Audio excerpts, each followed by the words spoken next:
எடப்பாடி பழனிசாமி கண்ணியத்துடனும் மாண்புடனும் பேச வேண்டும் என்று தேமுதிக பொதுச் செயலாளர் பிரேமலதா விஜயகாந்த் தெரிவித்துள்ளார்.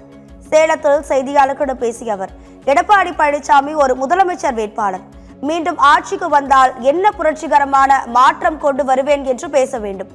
ஒரு மூன்றாம் கட்ட பேச்சாளர் மாதிரி எடப்பாடி பழனிசாமி பேசுவது வருத்தம் அளிக்கிறது என்றும் கூறினார்.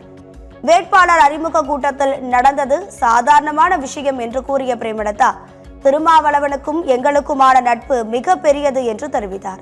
இதனை எதிர்க்கட்சியினர் பெரிதுபடுத்துகிறார்கள் என்று திருமாவளவனே விளக்கமளித்து விட்டார் என்றும் அவர் கூறினார்.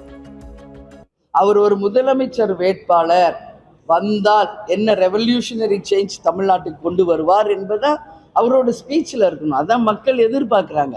அதை விட்டுட்டு மூணாம் கட்ட பேச்சாளர் மாதிரி அவர் பேசுறதா எனக்கு வருத்தம் கொடுக்குது. அண்ணா, அப்படி பேசாதீங்க. நீங்க ஒரு முதலமைச்சர் வேட்பாளர், நீங்க உங்களுடைய அந்த அரசியல் மாண்பு கண்ணியத்தோட பேசுங்கண்ணே.